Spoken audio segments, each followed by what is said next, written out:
একসময় অহংকার করে 2 দিন বলেছিলাম মনে হয়, আমার মনে আছে, যে আমাকে ফ্রি একটা ফ্ল্যাট দিলেও ঢাকাতে আমি থাকবো না। এটা আমি বলেছিলাম আজকে থেকে 5 বছর আগে, 6 বছর আগে।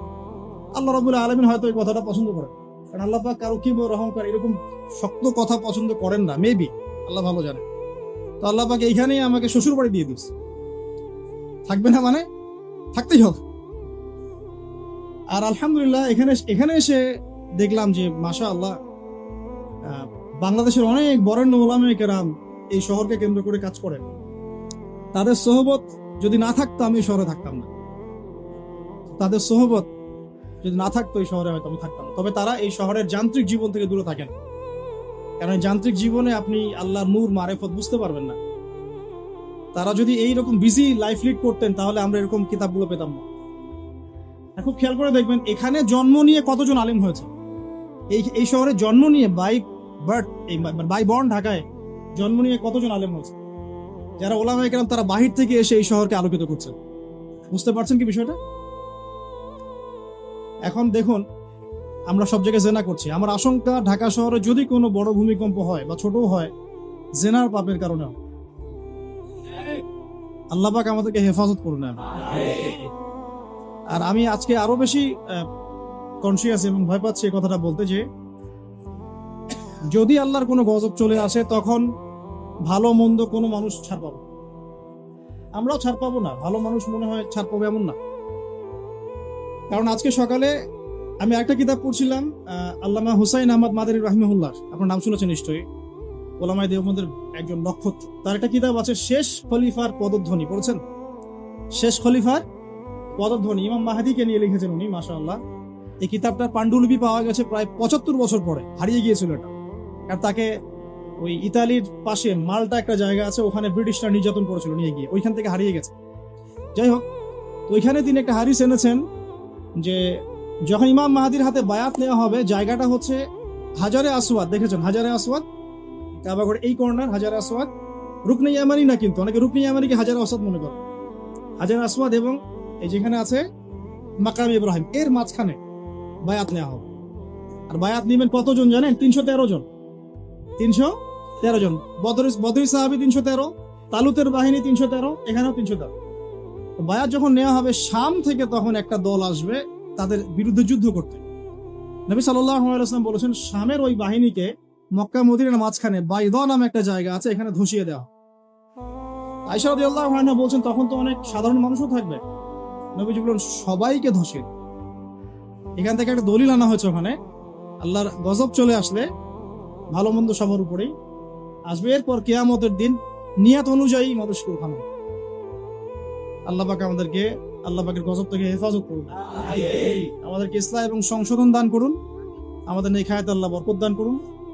আল্লাহ পাকের গজব আসে এমন কাজে লিপ্ত হওয়া থেকে আল্লাহ পাক হেফাজত। নবুয়তের আগের ক্যারেক্টার আমরা অর্জন করতে পারিনি, এই পয়েন্টটা ছিলাম। জেনা প্রচুর হচ্ছে, স্পেশালি ইয়াং জেনারেশনের। আল্লাহ পাক আমাদেরকে জেনা থেকে বাঁচিয়ে রাখুন। আর মেয়েদের কথা তো বলার অপেক্ষা নাই, কি অবস্থা, কি অবস্থা, আমাদের শহরের মেয়েদের কি অবস্থা, আমাদের মা বোন স্ত্রীদের কি অবস্থা। আমরা আল্লাহর কাছে কি জবাব দিব?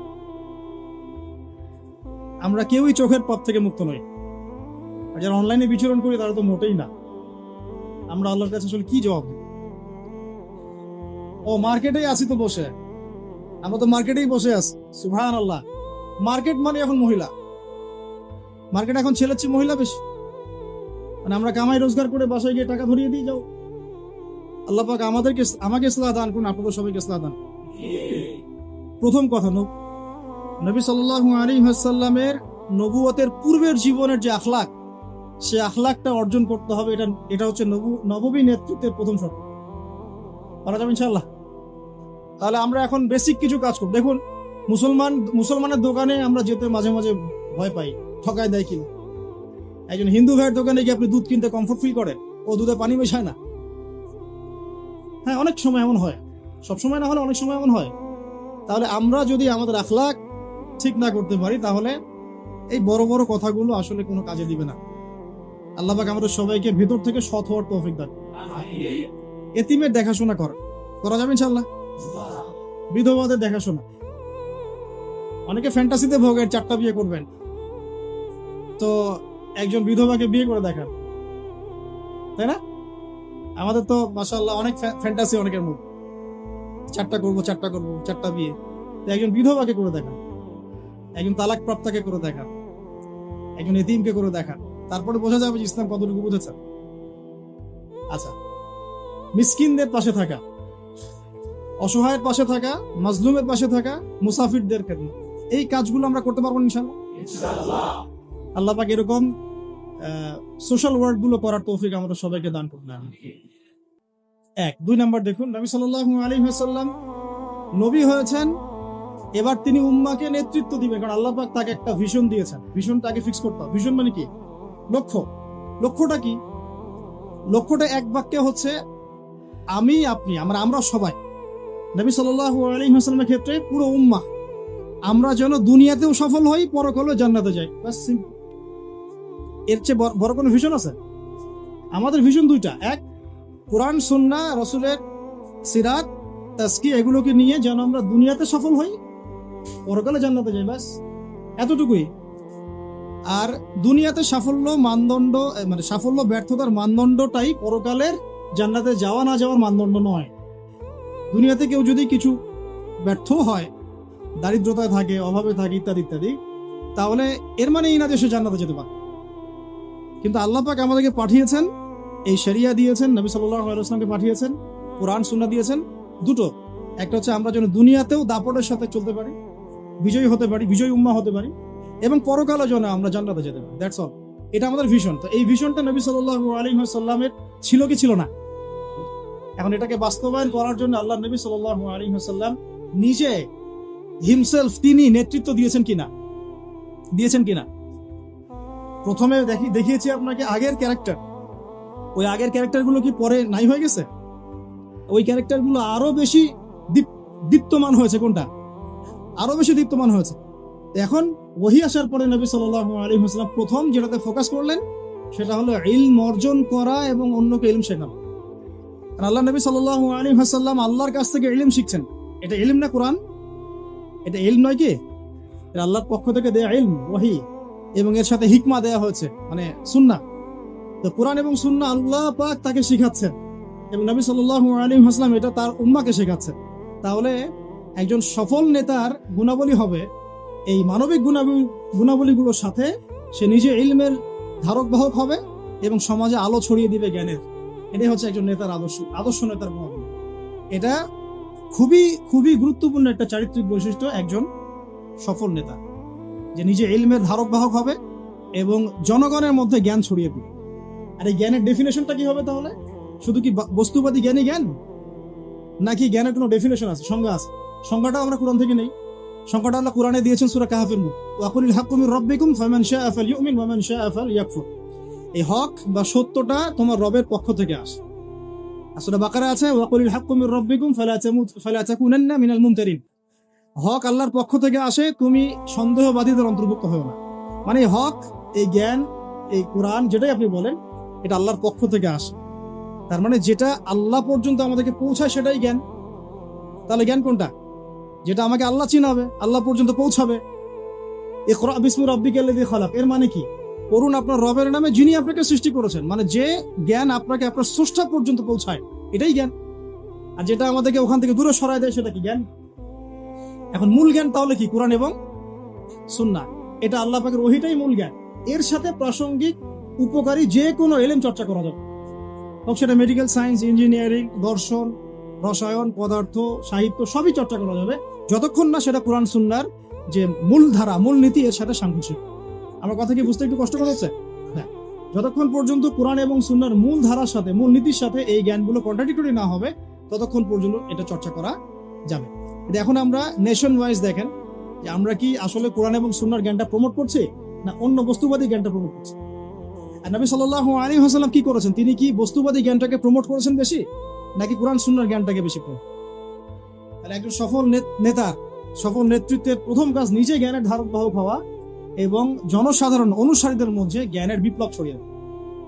ঠিক আছে ভাই, 2টা পয়েন্ট পেলাম আমি। এখন আপনি খেয়াল করে দেখেন, নবী সাল্লাল্লাহু আলাইহি ওয়াসাল্লাম নিজে তো এই পুরো মহাবিশ্বের, মানে আল্লাহ রাব্বুল আলামিনের বান্দাদের মধ্যে সবচেয়ে জ্ঞানী মানুষ, এবং তার অনুসারীদেরকে আপনি দেখেন, একজন অনুসারী খুঁজে পাবেন না যিনি অজ্ঞ আছে, নাই। বরং তারা শতাব্দীর পর শতাব্দী তাদের আলোর দুটি ছড়িয়ে আমাদের পর্যন্ত জ্ঞানটা পৌঁছে দিলেন। এই জ্ঞান কি মরে গেছে না এখনো জীবিত? এই হলো জ্ঞান। তাহলে আমরা যদি সফল নেতা হতে চাই, সফল নেতৃত্বের দাবি করি, তাহলে অবশ্যই আমাদেরকে জ্ঞানতাত্ত্বিক বিপ্লব সংঘটিত করতে হবে।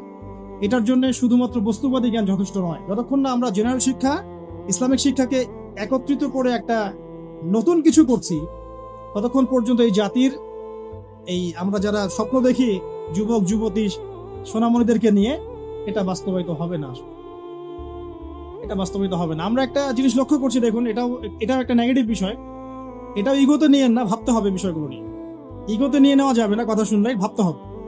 আমরা অনেকেই সমাজটাকে বিভক্ত করে ফেলছি, এবং এই বিভক্তটা করছি আমরা কিছু দাড়ি টুপিওয়ালা মানুষ। এটা আমি নিজেও ফেস করেছি। একটু মসজিদে আছে, আমরা আদব রক্ষা করি, কিছু দাড়ি টুপিওয়ালা মানুষ। আমরা সমাজটাকে এইভাবে বিভক্ত করেছি, তোমরা জেনারেল, আমরা আলেম। তোমরা জেনারেল, তো you have come from general background, আর আমরা এসেছি ফ্রম মাদ্রাসা ব্যাকগ্রাউন্ড।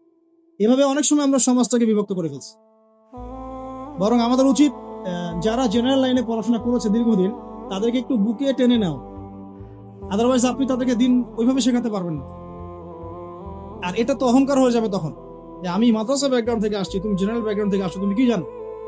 তুমি তো জানো না সামি আল্লাহু এর পরে পেশ দিতে হয়। মানে আমরা এটাও জানি না পেশ দিতে হয়। এভাবে আক্রমণ করা হচ্ছে যে ব্যাকরণে তো তুমি কিছুই জানো না। সামিআ আল্লাহু হু এর ওখানে পেশ দেওয়া লাগে, কিন্তু ব্যাকরণে কিছুই পড়ো নাই। নাহু সব এত অহংকারী হলেন কিনা, এত হিংসা কেন?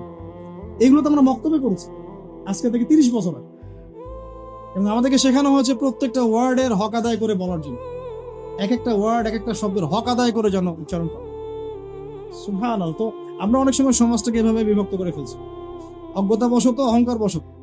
এতে করে হচ্ছে কি, অনেক সময় ইসলাম এবং জেনারেল ব্যাকগ্রাউন্ডের মানুষেরা তারা একে অপরের সাথে কনফ্লিক্ট হয়ে যাচ্ছে। তো আমাদের উচিত, আমার মনে হয় এটা নিয়ে ভাববেন আপনারা, আমাদের উচিত সবাইকে আগে কাছে টেনে নেওয়ার মানসিকতা তৈরি করা। এমন অনেক অনেক স্কলার আছেন যারা আগে ইঞ্জিনিয়ার হয়েছেন, পরে পীর হয়েছে। আগে ডক্টর ছিলেন, পরে উম্মার রাহাবার হয়েছে। আগে একটা প্রফেশনে ছিলেন, পরে মাশাআল্লাহ উম্মার দায়ী হয়েছেন। এমন অনেক মানুষ আপনি পাবেন। এমন অনেক খেদমত তাদের আছে যেটাকে এভাবে হেলায় ফেলে দেওয়া যাবে না। উম্মার জন্য অনেক বড় বড় খেদমত এমন কিছু মানুষও করেছেন যারা মাদ্রাসায় পড়েননি কখনো। আর এখন আমরা যদি তাদেরকে তাড়িয়ে দেই, তাহলে তারা তো আমাদের কাছে আসতে চাবে। আল্লাহ পাক আমাদের সবাইকে নববী আখলাক অর্জন করার তৌফিক দান। কথাগুলো এইগত না নিয়ে ভাবতে হবে যে আমরা এখানে 70% জেনারেলদেরকে কিভাবে আলাদা করে দেবো কেন? বরং তাদের মধ্য থেকে ট্যালেন্টেড মানুষদেরকে নিয়ে কিন্তু আমাকে এই দেশটা করতে হবে। আমরা এই দেশে করেই চিন্তা করি। যদি আমি যে মাইকে কথা বলছি, এটা আপনি তৈরি করেন না, এটা জেনারেলটা করেছে। আপনি যে কিতাবের মধ্যে বইটা লিখেছেন, কাগজটা আপনি তৈরি করেন নাই, বইটা আপনি ছাপান নাই, প্রিন্টিং প্রেসটা আপনার না। ইন্টারনেটে আপনি ওয়াজ ছড়িয়ে দিচ্ছি, ইন্টারনেট আপনি আবিষ্কার করেন নাই। ব্যাংকিং সিস্টেমে আপনি টাকা পয়সা রাখছেন, এটা আপনি আবিষ্কার করেন নাই।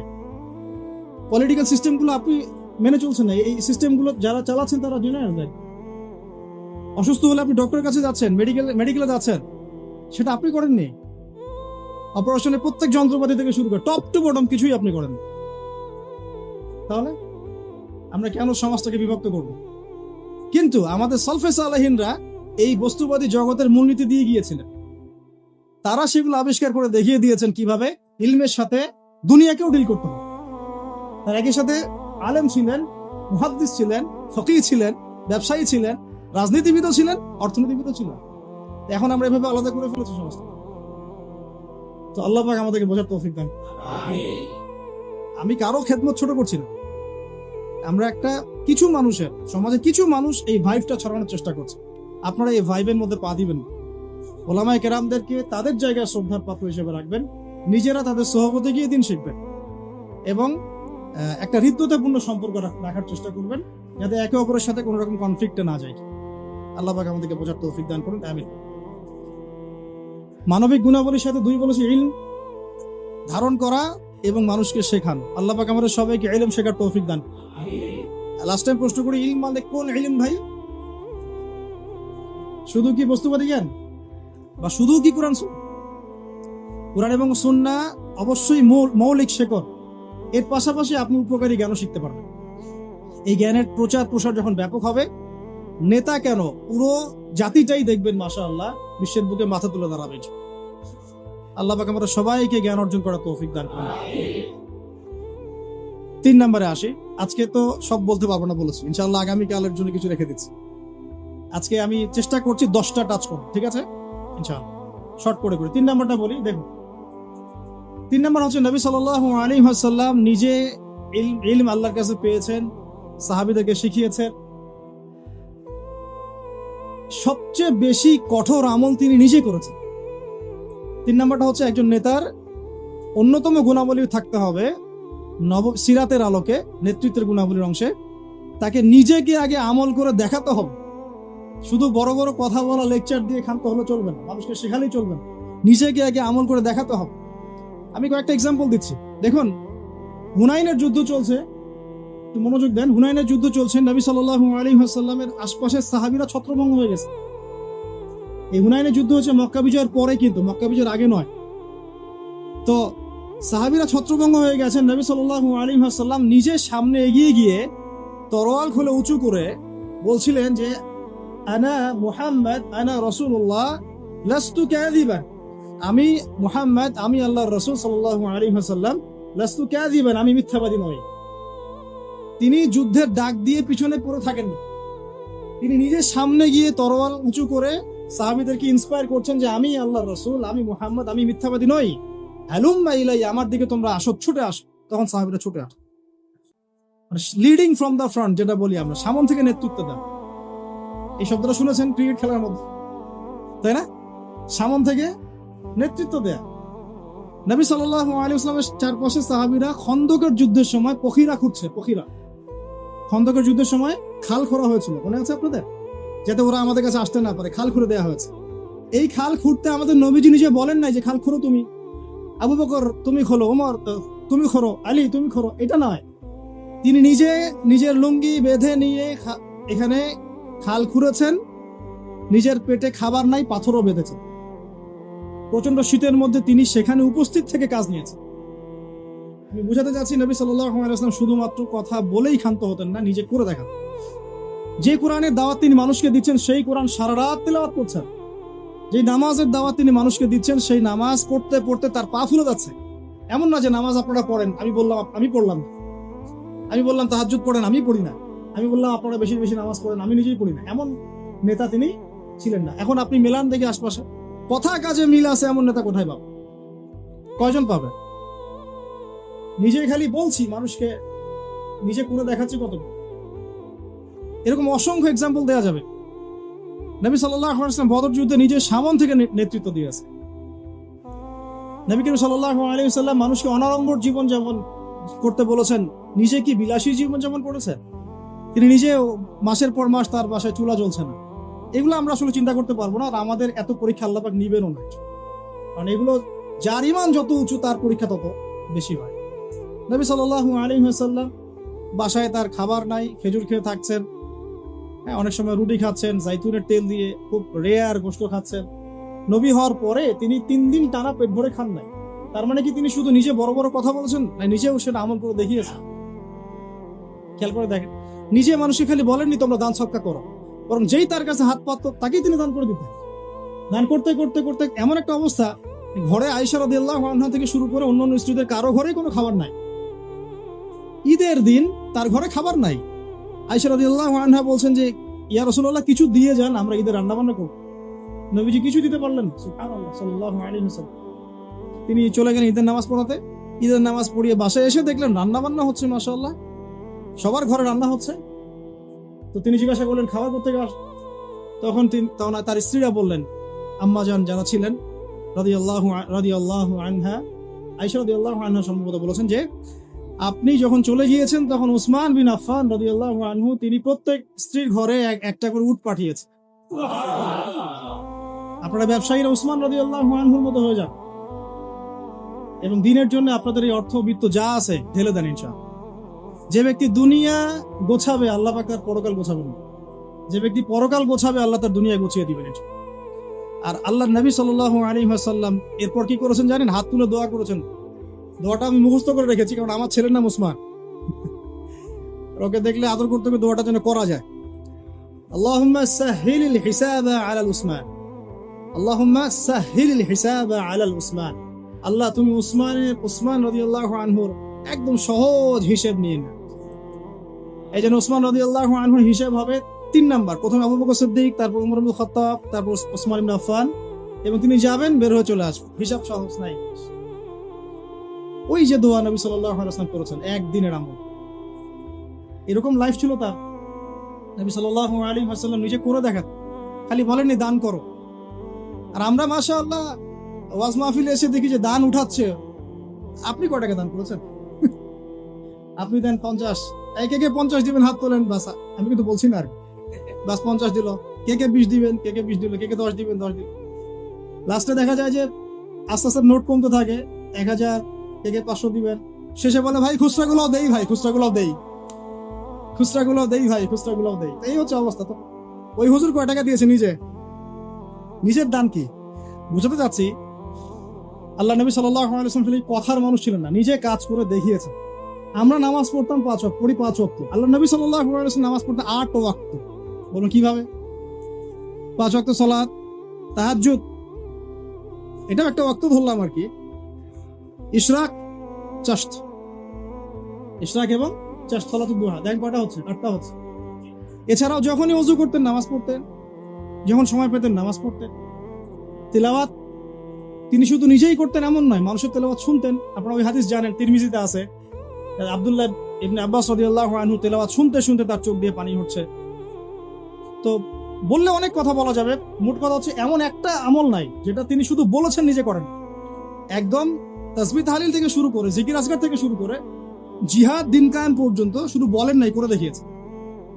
একটা আমলও তিনি শুধু বলেন নাই, করে দেখি। তার মানে আদর্শ নেতৃত্ব হতে হলে আমাদেরকে কথা শুধু বললেই হবে না, কাজ করে দেখাতে হবে। খালি বড় বড় গরম গরম রাজনৈতিক ভাষণ দিয়ে লাভ নেই, বরং কথা কাজ করে দেখাতে হবে। সমৃদ্ধি কাকে বলে, উন্নতি কাকে বলে, অগ্রগতি কাকে বলে, একটা নেশনের ডেভেলপমেন্ট কাকে বলে? শুধু মিলস, ইন্ডাস্ট্রিজ, ফ্যাক্টরিজ আর ফ্লাইওভার এগুলোর মানদণ্ড নয়। আপনি যদি ভুটানকে দেখেন, সেখানে এত এগুলো পাবেন না, আপনি ইন্ডাস্ট্রিয়াল রেভলিউশন পাবেন না, বাট তারা সুখী, হ্যাপি। তারা হ্যাপি, তারা কেউ না খেয়ে মরেন, হ্যাপি। আমরা অনেক বড় বড় কথা বলি, অনেক কিছু বলি, আমি ওগুলো নিয়ে কনফ্লিক্টেও যেতে চাই না, তর্ক করতে যাচ্ছেন, কিন্তু আপনারাও জানেন ভালো করে কথা কাজে মিল নাই।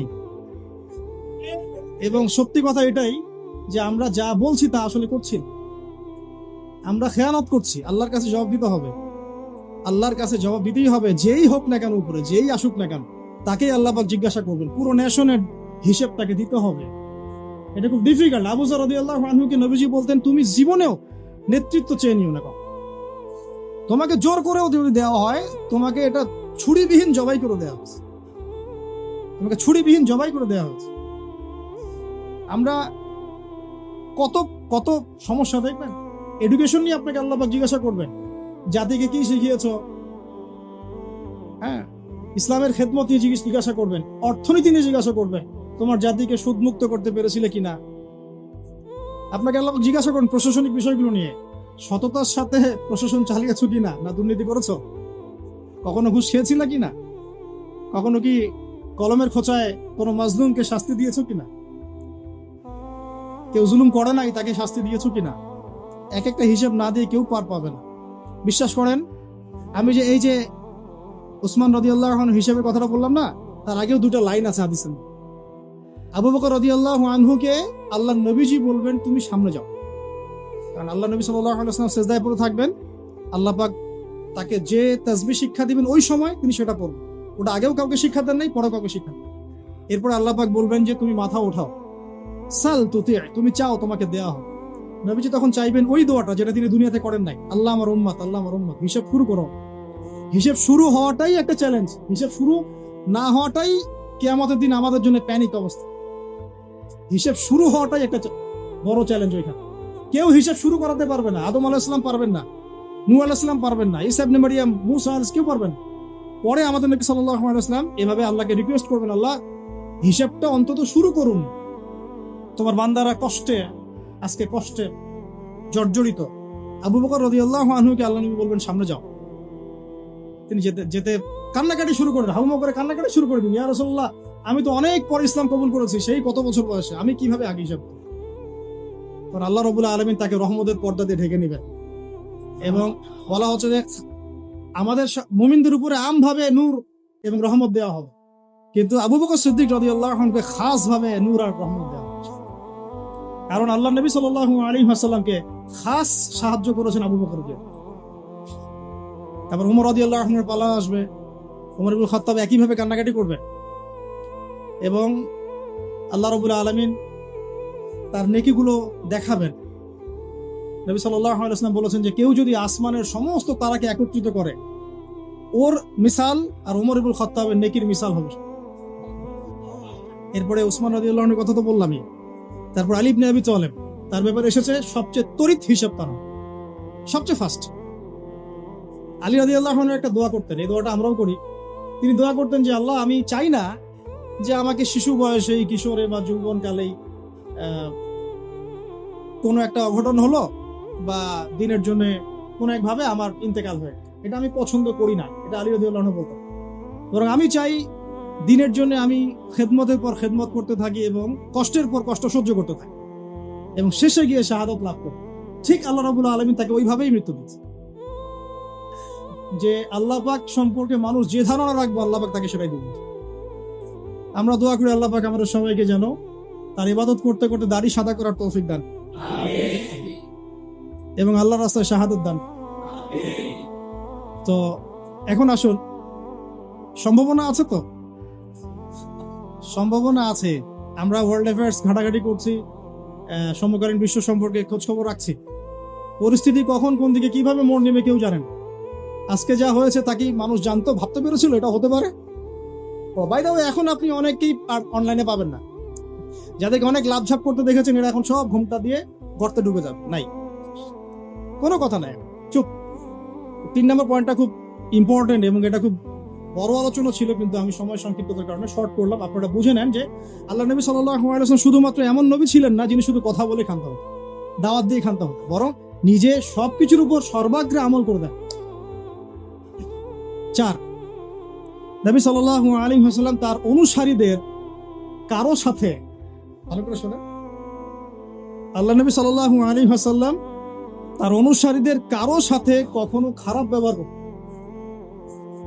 মানে সূরা আলে ইমরানের একটা আয়াত আছে, এই গাড়িতে আসতে আসতে ভাইয়ের সাথে আয়াতটা নিয়ে কথা হচ্ছিল, আপনারা পড়ে দেখবেন। সূরা আলে ইমরানের একটা আয়াত আছে, ফাবিমা রাহমাতিন মিনাল্লাহি লিনতা লাহুম। এটা আল্লাহ পাকের রহমত যে তুমি তোমার অনুসারীদের, সাহাবীদের প্রতি কোমল হয়েছে, দয়ালু। এমনিতেই তিনি রাহমাতুল লিল আলামিন, এমনিতেই তিনি সবার উপরে দয়া করেন। তার উপরে তার অনুসারী যখন, মানে সাহাবায়ে কেরাম, তার ফলোয়ার্স, তাদের প্রতি তিনি ছিলেন লিনতা লাহুম, খুবই নরম, কোমল, নম্র। তুমি যদি তাদের প্রতি কঠোর হতে, মানে তুমি যদি অনুসারীদের প্রতি খুব কঠোর হতে, রূঢ় স্বভাবের হতে, তোমার কাছ থেকে তারা সরে যাবে। একটু খেয়াল করে দেখেন, আমরা যারা ধর্মতাত্ত্বিক নেতৃত্বই দিচ্ছি বা অন্য জায়গায় দিচ্ছি, আমরা একটু কঠোরতা বেশি আরোপ করবো। কঠোরতা, বকাঝকা করা, গালিগালাজ করা, ইজ্জত হানি করা, যাকে তাকে ধুয়ে দেওয়া অনলাইনে একদম, হ্যাঁ, মানে যার তার বেইজ্জত করা, এটা আমরা বেশি করি। এই কারণে আপনার কাছে কেউ যাচ্ছে না, এই কারণেই আপনার কাছ পর্যন্ত কেউ যাবে না, বিকজ আপনার কাছে সে তো সেই ভালোবাসা পায় নাই। আবার আমরা এমন মানুষ পেয়েছি যারা এগুলোকে ভুলে গিয়ে সবাইকে বুকে টেনেও নিতে পারে, এমনও মানুষের উম্মতে আছে, আলহামদুলিল্লাহ।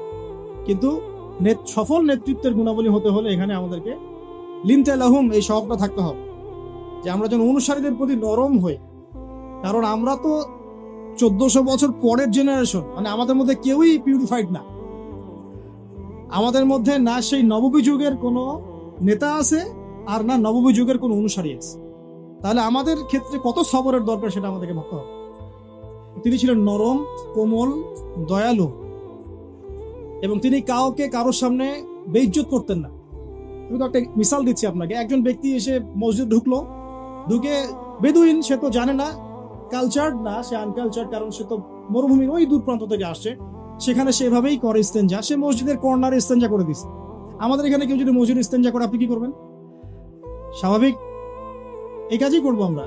সাহাবীরা কিন্তু তেড়ে গিয়েছেন। তখন আল্লাহ নবী সাল্লাল্লাহু আলাইহি ওয়াসাল্লাম কি বলছেন? তিনি বলছেন, হে আমার সাহাবীরা, পানি নিয়ে এসে এখানে পানি দিয়ে দাও। তো এই যে সাহাবীরা, হে আমার সাহাবীরা পানি এনে পানি দিয়ে দাও, এই সাহাবীদের মধ্যে কিন্তু আবু বকর, ওমর, ওসমান, আলী তারাও ছিলেন রাদিয়াল্লাহু আনহুম আজমাইন। একজন সাহাবীর এক পাল্লায় রাখা হলে আর এখনকার বিশ্বের সমস্ত মানুষকে আরেক পাল্লায় রাখা হলে আমরা কিন্তু মিলাতে পারবো। সেই সাহাবী থেকে নবীজি বললেন পানি এনে পানি দিয়ে। এটাকে বলে টিচার, আদর্শ টিচার। আদর্শ টিচার কেমন হয়? এরপরে সেই বেদুইন হাত তুলে দোয়া করছে। আল্লাহ তুমি আমাকে মাফ করো আর মুহাম্মদকে মাফ করে দাও, ব্যাস। আল্লাহ তুমি আমাকে মাফ করো, মুহাম্মদকে মাফ করো, আর কাউকে না। তখন নবী সাল্লাল্লাহু আলাইহি ওয়াসাল্লাম গিয়ে বললেন, তুমি দোয়া কেন সংক্ষিপ্ত করলা, দোয়াকে প্রশস্ত করো। তারপর তিনি দোয়া করলেন, আল্লাহ আমাদের সবাইকে মাফ। মানে তার খারাপ লেগেছে, আমাকে এভাবে তেরে আসলো কেন। আর একদিন তিনি নামাজ পড়ছেন, পিছনে একজন সাহাবী নবী সাল্লাল্লাহু আলাইহি ওয়াসাল্লাম তেলাওয়াত করছেন, উনিও জোরে জোরে তেলাওয়াত করছেন। মানে আমরা পড়ি না আলহামদুলিল্লাহি রাব্বিল আলামিন, উনিও জোরে জোরে পড়া শুরু করেছেন। তো অনেকেই এটা দেখে খুব মানে বিব্রত, নামাজ শেষে তাকে ধরা হলে করতেছে না। তাহলে নবী সাল্লাল্লাহু আলাইহি ওয়াসাল্লাম গিয়ে শান্তভাবে বোঝালেন, দেখো নামাজটা হচ্ছে তাসবিহ, তাহলিল, তিলাওয়াত, রুকু, সিজদার সমন্বয়। এখানে আমরা জোরে জোরে কথা বলি না বা জোরে জোরে তেলাওয়াত। তখন তিনি বলেন, আমি আমার জীবনে এইরকম কোন শিক্ষক দেখিনি। নরম কোমল একজন ব্যক্তি আসছে, তাকে ঝাড়ফুঁক করবে, বললে অনেক সময় যাবে, কিতাবটা পড়েন। ঝাড়ফুঁক করবে মানে মানুষ বুঝিয়েছে যে নবী সাল্লাল্লাহু আলাইহি ওয়াসাল্লামকে জিন ধরেছে। নাউজুবিল্লাহ। তারা মনে করে আল্লাহ নবীর কাছে ওহী আসে না, তাকে জিন আসর করে। নাউজুবিল্লাহ। তো সে এসছে ঝাড়ফুঁক করবে, তখন সামনে বসতে বলেছেন, জিমাদ আল আজদি তার নাম, অনেক দূর থেকে আসছেন তিনি। তখন নবী সাল্লাল্লাহু আলাইহি ওয়াসাল্লাম বলছেন, আচ্ছা বসুন, ঝাড়ফুঁক করতে আসছেন? হ্যাঁ। তো কথা শুরু করার আগে তিনি বলছেন, ইন্নাল হামদালিল্লাহ নাহমাদুহু ওয়া নাস্তাঈনুহু মান ইয়াহদিহিল্লাহু ফালা মুদিল্লা লাহু ওয়া মান ইউদ্লিল ফালা হাদিয়া লাহু ওয়া আশহাদু আল্লা ইলাহা ইল্লাল্লাহ ওয়া আশহাদু আন্না মুহাম্মাদান আবদুহু ওয়া রাসূলুহু। এটা বললেন জিমাদ আল আজদি। তিনি বলছেন, কি বললেন আরেকবার বলেন দেখি। তিনি আরো একবার বললেন, কি বললেন আরেকবার বলেন দেখি। আরো একবার বললেন। তখন জিমাদ আল আজদি বলছেন যে, আল্লাহর কসম, আমি তো এসেছিলাম আপনাকে ঝাড়ফুঁক করার জন্য। কসম আল্লাহর, আপনি যে কথাগুলো বললেন মনে হচ্ছে এগুলো সাগরের গভীর থেকে উঠে আসছে। আমি জীবনে অনেক মানুষকে ঝাড়ফুঁক করেছি, অনেক পাগল সারিয়েছি, এরকম কালাম জীবনে আমি শুনি। মানুষ এভাবে ইসলাম পেয়েছে তার কাছে, এভাবে। সুবহানাল্লাহ। মানে এগুলো বলে আসলে ব্যাখ্যাও আমি করতে পারছি না। খালিদ বিন ওয়ালিদ রাদিয়াল্লাহু আনহু নাম শুনেছেন? ইসলামের এগেইনস্টে তিনি যুদ্ধ করেছেন, উহুদের যুদ্ধ, ইসলামের এগেইনস্ট। এবং ওমরা যে হুদায়বিয়ার পরের যে ওমরা, তার আগ পর্যন্ত তিনি কিন্তু ইসলাম কবুল করেন নাই। ওমরা করতে এসে নবী সাল্লাল্লাহু আলাইহি ওয়াসাল্লাম বলেছিলেন, একটা চিরকুটে লিখে দিয়েছেন, খালি একজনকে তার লিখিয়েছেন যে কতই না ভালো হতো যদি খালিদ তুমি ইসলাম কবুল করতে। এতটুকু তার ভাই এই চিঠিটা তাকে পৌঁছে দিয়েছেন। এই একটা সেন্টেন্স খালিদ রাদিয়াল্লাহু আনহুর কলিজার মধ্যে এমন প্রভাব বিস্তার করেছে, নিজের পায়ে হেঁটে গিয়ে মদিনায় ইসলাম কবুল করেছে। আমর ইবনে আস রাদিয়াল্লাহু আনহু তিনিও তার সাথে ছিলেন। আর আমর ইবনে আস রাদিয়াল্লাহু আনহু যখন বলছেন যে, ইয়া রাসূলুল্লাহ, আমরা ইসলাম কবুল করতে আসছি, আমরা অনেক গুনাহ করে ফেলেছি জীবনে আপনার বিরুদ্ধাচরণ করে, আল্লাহর কাছে দোয়া করেন আমাদেরকে যেন মাফ করে দেন। এইভাবে তার ব্যবহার দিয়ে, তার চরিত্র দিয়ে, তার নম্রতা দিয়ে মানুষ ইসলামের প্রতি আকৃষ্ট হয়েছে। কারণ আপনি আর আমি যদি আমাদের প্রেক্ষাপটের সাথে মেলাই, তাহলে কি দেখতে পাবো? সত্যি কি সেই চরিত্র আমাদের মধ্যে আছে, সেই নম্রতা, সেই বিনয়?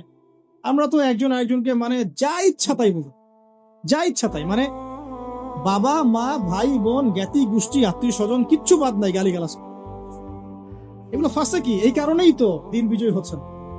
শুধুমাত্র আমাদের সাধারণ মানুষের কথা বাদ দেন, যারা দিনের রিপ্রেজেন্টেটিভ, এইসব চেয়ার আমরা বসি, আমরা একে অপরের সাথে যে বিহেভটা করি, এটা তো সাধারণ মানুষ জানে না। আমি জানি, আমি আবু তোহা আদনান জানি কি বিহেভ করা হয়, কিরকম বিহেভ।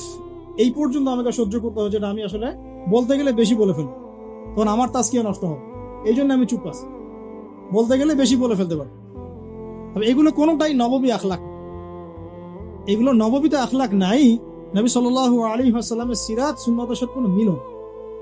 এই কারণেই মানুষ দেখবেন আস্তে আস্তে কোনো কোনো ক্ষেত্রে আমাদের থেকে দূরে সরে যাচ্ছে। আর নবী সাল্লাল্লাহু আলাইহি ওয়াসাল্লাম অনুসারীদের প্রতি এত কোমল রহমদিল ছিলেন।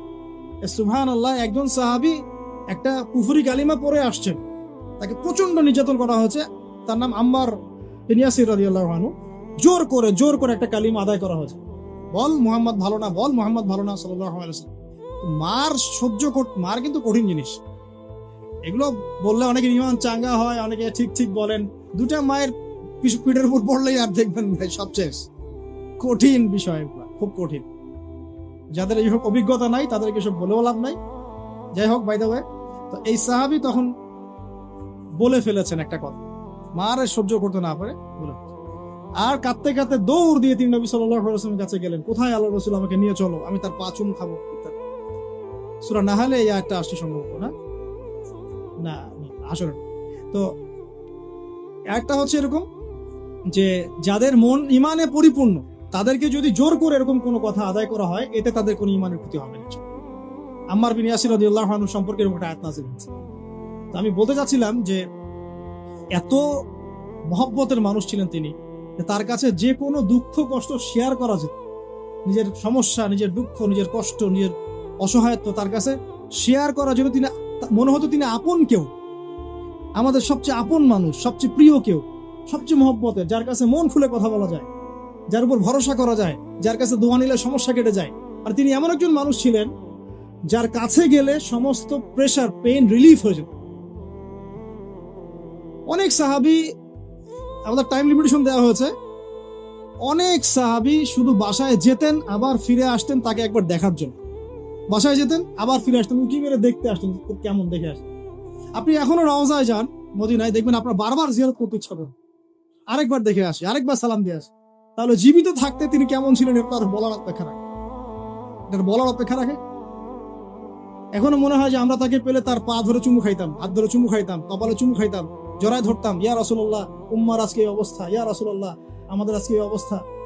আমরা তো এরকম করতাম, পাগল হয়ে যেতাম। তখন এখন চিন্তা করেন, আমরা যারা দিন নিয়ে এভাবে চলছি, চলাফেরা করছি, আমরা অন্যায় করছি, জুলুম করছি, দুর্নীতি করছি, দিনের ইলম শিখছি না, উম্মার বিভক্তি বাড়াচ্ছি, আমরা কোন মুখ নিয়ে তার সামনে দাঁড়াবো? আমরা কি সত্যি আমাদের মতো অনেস্টি নিয়ে তার সামনে দাঁড়াতে পারবো? আল্লাহ নবী যদি বলেন যে কুরআন শিখে আসছি নাকি, আমার সুন্নতে আমল করছো কি, হালাল কি খাইছিলা, কোরআনটা যে রেখে আসছিলাম পড়েছিলা কি, মানুষকে দিনের দাওয়াত দিয়েছিলা কি, ইত্যাদি ইত্যাদি, আমরা কোন প্রশ্নের উত্তর দিতে পারবো? তোমাকে আল্লাহ আমার উম্মতের শাসক করেছিল, তুমি কি আমার উম্মতকে সৎ পথে চালিয়েছিলে? তুমি কি উমরের উত্তরসূরি হতে পেরেছিলে, নাকি দাজ্জালের উত্তরসূরি হয়েছে? আমরা কি অ্যান্সার দিব? জাস্ট আপনাদেরকে ভাবার নসিহত করছি, জাস্ট ভাববেন, ভাবলে অনেক উত্তর পেয়ে যাবেন এবং তখন দেখবেন নিজের মধ্যে পরিবর্তন আসবে ইনশাআল্লাহ। খালি ভাবতে হয়, আমাদের ক্রিটিক্যাল থিঙ্কার্স দরকার, যারা বিচক্ষণ চিন্তাবিদ, এরকম মানুষ দরকার। 4টা বলেছি না 5টা? 4টা, আচ্ছা 5টা দিয়ে শেষ করি না। আচ্ছা লাস্ট 5টা হচ্ছে, দেখুন একটু রিমাইন্ডার দেই, নবী হওয়ার আগের নববী আখলাক আমরা সবাই লালন করবো ইনশাআল্লাহ। 2 নাম্বার, ইলমের চর্চা, ধারক বাহক হওয়া, মানুষকে দ্বীনের ইলম শেখানো এবং সেই ইলম অনুযায়ী নিজে আমল করা, আমল করে দেখানো, নিজেকে দৃষ্টান্ত স্থাপন, ঠিক আছে? আর তারপর 4 নাম্বার বলেছি, তিনি সব অনুসারীদের প্রতি খুব কোমল, নরম এবং রউফ ছিলেন। এত কোমল, নরম, রউফ যে কিয়ামতের মাঠে তিনি তার দোয়াটাকে স্থগিত রেখেছেন, আমাদের সুপারিশের জন্য করবেন ইনশাআল্লাহ। আর ইনশাআল্লাহ তার সুপারিশ পাওয়ার পরে কবিরা গুনাহগার এই উম্মতের মানুষরাও জান্নাতে চলে যাবে ইনশাআল্লাহ। কবিরা গুনাহ করলেও এই উম্মতের মানুষরা জান্নাতে যেতে পারবে ইনশাআল্লাহ, যদি তাদের কালিমা তাওহীদটা ঠিক থাকে, ঠিক আছে? তো 5 নাম্বারটা দেই, শেষ করে দেই, সেটা হলো তিনি অনুসারীদেরকে ঐক্যবদ্ধ রাখতে বদ্ধপরিকর থাকতেন। অনুসারীদের মাঝে কোন রকম বিশৃঙ্খলা, বিভক্তি যেন সৃষ্টি না হয়, এরকম সফল নেতা ছিলেন মুহাম্মদ সাল্লাল্লাহু আলাইহি ওয়াসাল্লাম। কারণ আপনি যখনই বিভক্তির দিকে চলে যাবেন, কোনোভাবেই আর এই জাতিটাকে নিয়ে আপনি বিজয় অর্জন করতে পারবেন।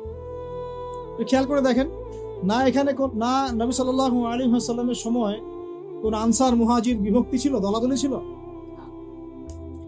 একদিন খালি একটু কনফ্লিক্ট হয়ে গেছে মদিনায়, তাই না? আওস এবং খাজরাজ এবং মুহাজিরদের মধ্যে, আমরা আগে পানি নিব না, আমরা আগে নিব, আমরা মুহাজির, আমরা হিজরত করে আসছি, আমরা আনসার, আমরা তোমাদেরকে জায়গা দিয়েছি, একটু কনফ্লিক্ট হয়ে গেছে। নবী সাল্লাল্লাহু আলাইহি ওয়াসাল্লাম চেহারা লাল হয়ে গেছে, তার রাগ হলে তার চেহারা লাল হয়ে গিয়ে বলেন, আমি বেঁচে আছি, বেঁচে থাকা অবস্থায় তোমরা এই কাজ করছো, আর আমরা এখন নিজেরাই এই উম্মাটাকে 1000টা দলে ভাগ। আর এই বিভক্তির কারণে আপনি বাংলার মাটিতে দিন কায়েম করতে পারবেন না। আপনি 100 বছর চেষ্টা করেন, পারবেন না ইনশাআল্লাহ। বলেন আবার ইনশাআল্লাহ বললেন কেন? কারণ আমি জানি তো পারবেন না, আমি কনফিডেন্ট আমার কথা। একটা বিভক্ত উম্মাহ দিয়ে কখনো আপনি ইসলামী হুকুমত খেলাফত কিছু কায়েম, যতক্ষণ না আপনি ইউনাইটেড হচ্ছে। এবং ইউনাইটেড সবাইকে হতে হবে, নট নেসেসারি। যারা হকপন্থী তাদেরকে হতে হবে, যারা বাতিলপন্থী, পাক্কা মুশরিক, পাক্কা বেদাতি, বাদ দেন ওদের কথা। যারা হকপন্থী অ্যাটলিস্ট তারা তো এক জায়গায় বসবে, একটা টেবিলে বসবে। এই টেবিলে বসাতেই পারবেন না আপনি।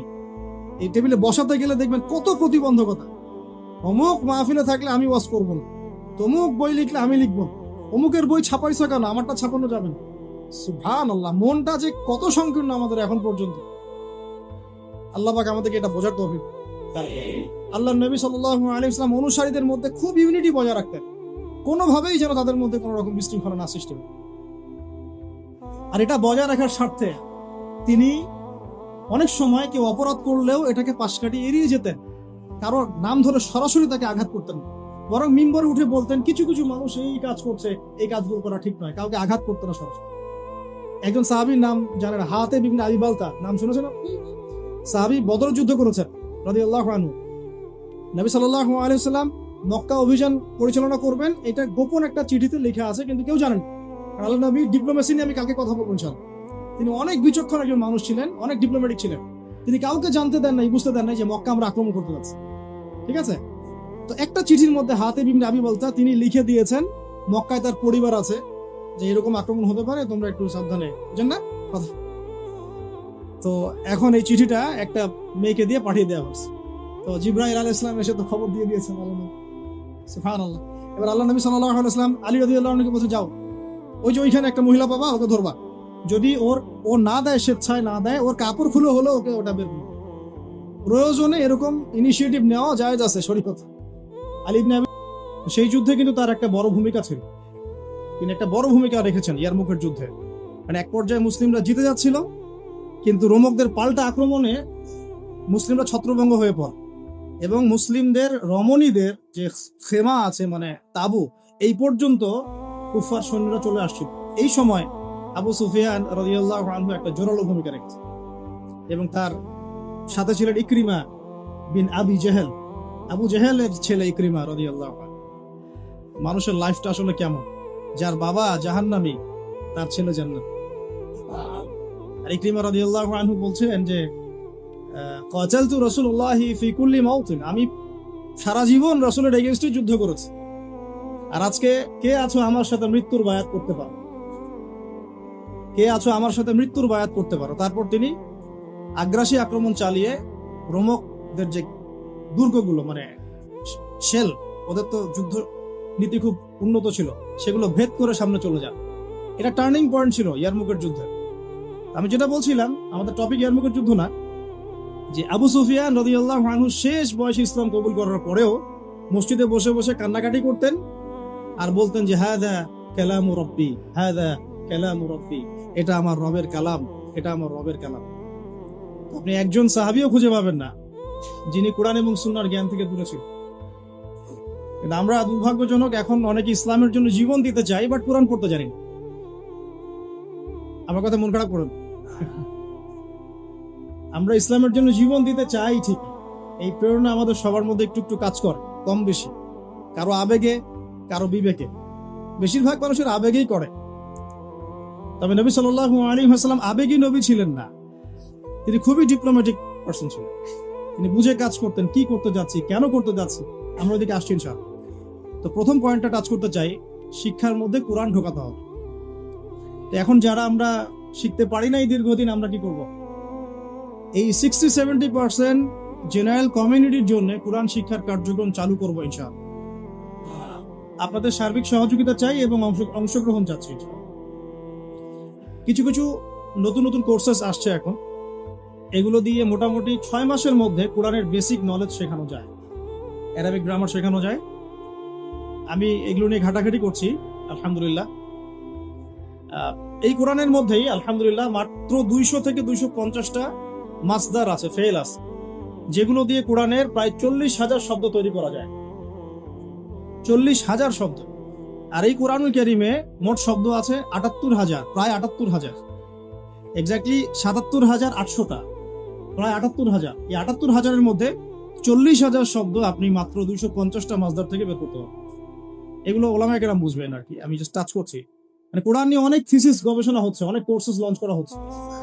চেষ্টা করবো এগুলোকে বাংলা ভাষা অনুবাদ করে হলো আপনাদের পর্যন্ত পৌঁছানোর। আল্লাহ পাক তৌফিক দান। আরেকটা খেদমত দরকার, সিরাতের খেদমত। সিরাত প্রত্যেক যুবকের অন্তরে অন্তরে মুখস্থ থাকা চাই। সিরাতের খেদমত শুনেই আমার ভালো লাগছে, যেখানে সিরাতুন নবী সাল্লাল্লাহু আলাইহি ওয়াসাল্লাম কেন্দ্রিক আমরা আলোচনা করছি। সিরাত এত চমৎকার, এত গভীর, এত মানে ইমোশনাল।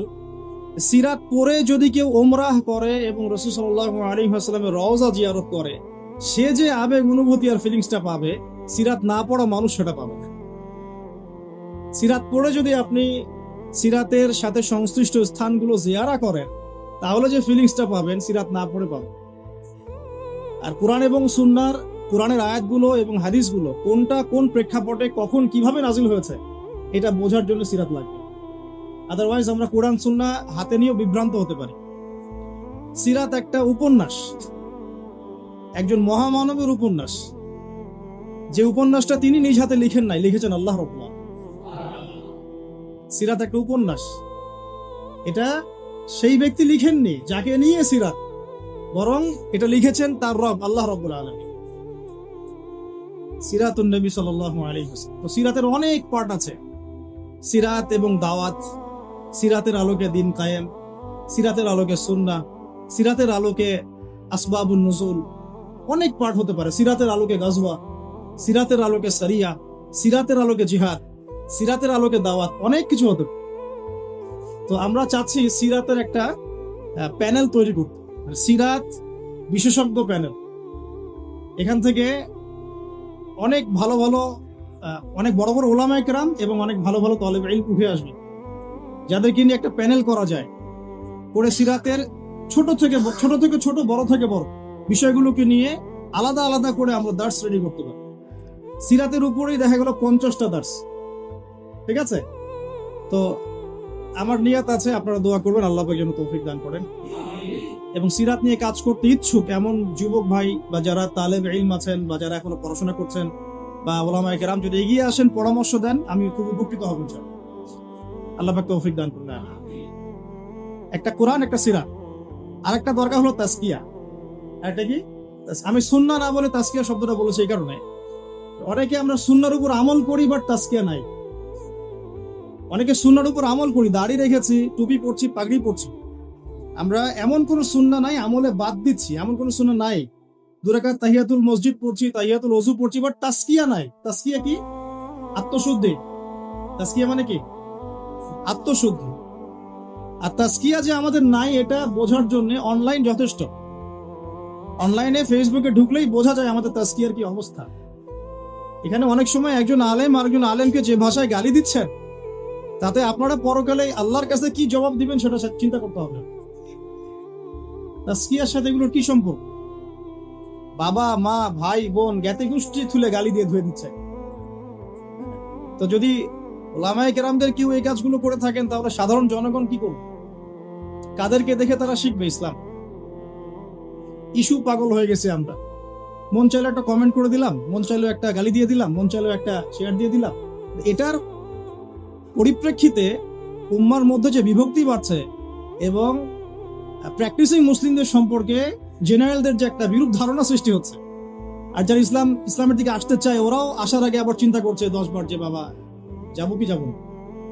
আমাদের চরিত্র পরিশুদ্ধ করতে হলে তাজকিয়া দরকার। তাজকিয়া মানেটা কি? অনেকে এটাকে সুফিইজমের সাথে সম্পৃক্ত করে দেন। সুফিইজম, তাজকিয়া এগুলো ইসলামের কোনো শত্রু নয়। আর এটা মানুষকে আধ্যাত্মিকত্ব শেখায়, বরং সুন্নাহর উপর আমল করার একটা প্রেরণা তৈরি করে এবং মনটাকে পরিশুদ্ধ করে। ধরেন আমি সারাদিন অনেক সুন্নাহর উপর আমল করছি, কিন্তু আমার এক ভাইকে আমি হিংসা করি। আর হিংসা এখনকার অনলাইনের জগতে ফরজ। হিংসা না করলে কেউ অনলাইনে টিকতে পারবে না, তাকে হিংসা করতেই হবে। যেমন সুদ না খাইলে কেউ অর্থনীতি চালাতে পারে না, সুদ এখন ফরজ হয়ে গেছে। ঠিক এইরকম অবস্থা, আল্লাহ মাফ করুন। আমি যদি সুন্নাহর উপর আমল করি কিন্তু আপনাকে হিংসা করি, তাহলে লাইলাতুল কদরের মতো রাত্রেও আমি ক্ষমা পাচ্ছি না। লাইলাতুল বারার মতো রাত্রেও আমি ক্ষমা পাচ্ছি না। আল্লাহ পাক বলছেন সবাইকে আল্লাহ মাফ করে দিচ্ছেন এই হিংসুক ব্যতীত। তাহলে তাজকিয়া কি? আত্মশুদ্ধি।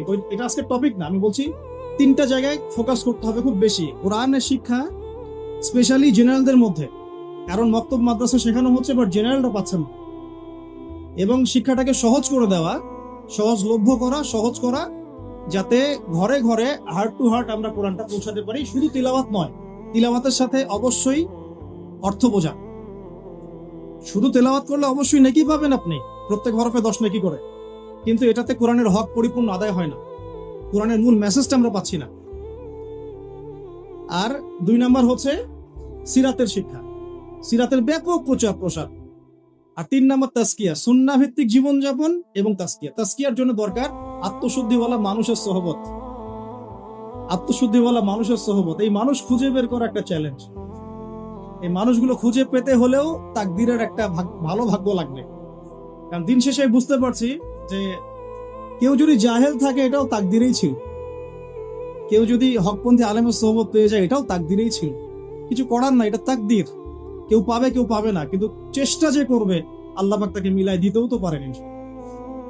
দিন দিন এরকম আত্মশুদ্ধিতে পরিপূর্ণ ওলামায়ে কেরামদের সংখ্যা কিন্তু কমছে। আপনি খেয়াল করেছেন? কমছে।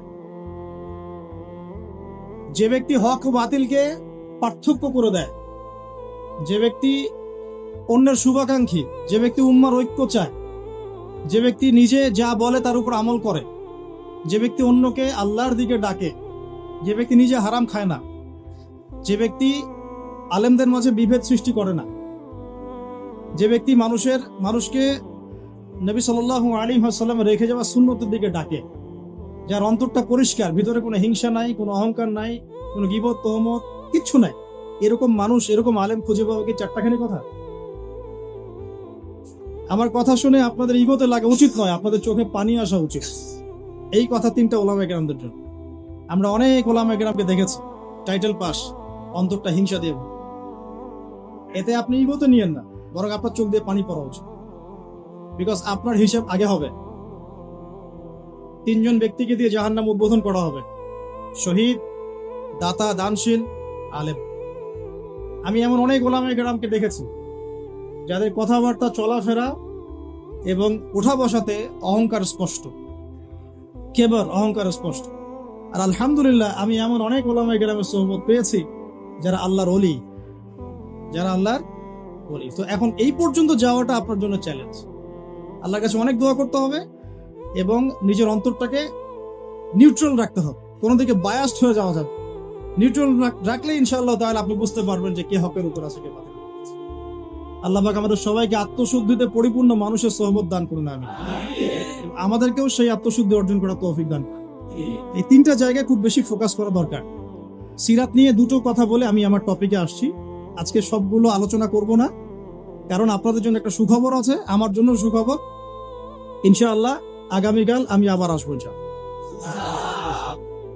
যে অংশটুকু বাকি আছে এই অংশটুকু আমরা আগামীকাল শেষ করবো।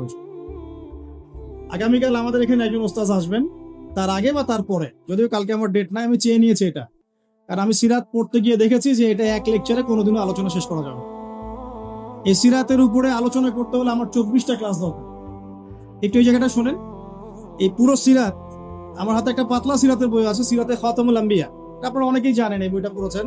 আল্লামা শফি রাহিমাহুল্লাহ রচিত অনবদ্য একটা কিতাব, কলেবর ছোট কিন্তু অনেক গভীর কথা, কঠিন টপিক, নবী সাল্লাল্লাহু আলাইহি ওয়াসাল্লামের নেতৃত্বের গুণাগুণ। তো আমাদের এখানে নিশ্চয়ই নেতারাও আছেন। নেতা বলতে শুধু রাজনৈতিক নেতা বোঝাচ্ছি না, পরিবারের নেতা, মসজিদের নেতা, এই মার্কেটের নেতা, অর্থনীতির নেতা, এবং অবশ্যই আমাদের সম্মানিত পলিটিক্যাল নেতৃবৃন্দ তো আছেন। তো লেকচারটা সবার জন্যই। আল্লাহ পাক আমাদের সবাইকে মনের কান দিয়ে শোনার তৌফিক দান করুন। সোজা কথায় আসি। নবী করিম সাল্লাল্লাহু আলাইহি ওয়াসাল্লাম নবী হওয়ার আগে তিনি যে গুণাবলীগুলো অর্জন করেছিলেন, এই গুণাবলীগুলো আমরা অনেক সময় পাশ কাটিয়ে চলে যাই। আমরা আলোচনা শুরু করি নবী সাল্লাল্লাহু আলাইহি ওয়াসাল্লাম নবী হওয়ার পর থেকে। আদতে নেতৃত্বের গুণাবলীর পয়েন্টটা যদি নিয়ে আসতে হয়, আমাদেরকে এখান থেকে আলোচনা শুরু করতে হবে। নবী সাল্লাল্লাহু আলাইহি ওয়াসাল্লাম নবুয়ত পাওয়ার আগে কেমন মানুষ ছিলেন। একটা হাদিস থেকে আমরা এটা বুঝতে পারি। এটা সহিহ বুখারীর প্রথম খণ্ডের ওহী অধ্যায়ের মধ্যে আছে, এবং খাদিজা রাদিয়াল্লাহু আনহা এখানে অনেকগুলো কথা বলেছেন। হাদিসটা অনেক লম্বা, আপনারা বাসায় গিয়ে একটু দেখে নিয়েন। আমি খুব শর্ট করে মূল জায়গাটা বলছি। আল্লাহ নবী সাল্লাল্লাহু আলাইহি ওয়াসাল্লাম যখন ওহী প্রাপ্ত হলেন, আপনারা জানেন উনি ভয় পেয়েছিলেন। জিবরাইল আলাইহিস সালাম এসে তাকে বলেছিলেন, ইকরা, আপনি পড়ুন। তিনি বলেছেন, মা আনা বিকারি, আমি তো পড়তে জানি না। তখন বলা হচ্ছে পড়ুন। আবার বলছেন, আমি তো পড়তে জানি না। চেপে ধরা হচ্ছে, ছেড়ে দেওয়া হচ্ছে, চেপে ধরা হচ্ছে, ছেড়ে দেওয়া হচ্ছে। 3 বার চেপে ধরা হয়েছে। একটু চিন্তা করতে পারি কিনা আমরা, যদি কোনো জিনও এসে আমাকে চেপে ধরো তাহলে কি অবস্থা হবে? জিন তো খুব বেশি শক্তিশালী না। আউযু বিল্লাহি মিনাশ শাইতানির রাজিম পড়লেই চলে যাবে, অথবা আউযু বিকালিমাতিল্লাহি তাম্মাতি মিন শাররি মা খালাক পড়লে চলে যাবে, অথবা বিসমিল্লাহিল্লাযী লা ইয়াদুররু মা ইসমিহি শাইউন ফিল আরদ ওয়ালা ফিস সামা ওয়া হুয়াস সামিউল আলিম পড়লে ইনশাআল্লাহ চলে যাবে। আরো অনেক দোয়া আছে, জানতে হলে স্পেশাল সাক্ষাৎ দরকার, ভিজিটেশন। ঠিক আছে?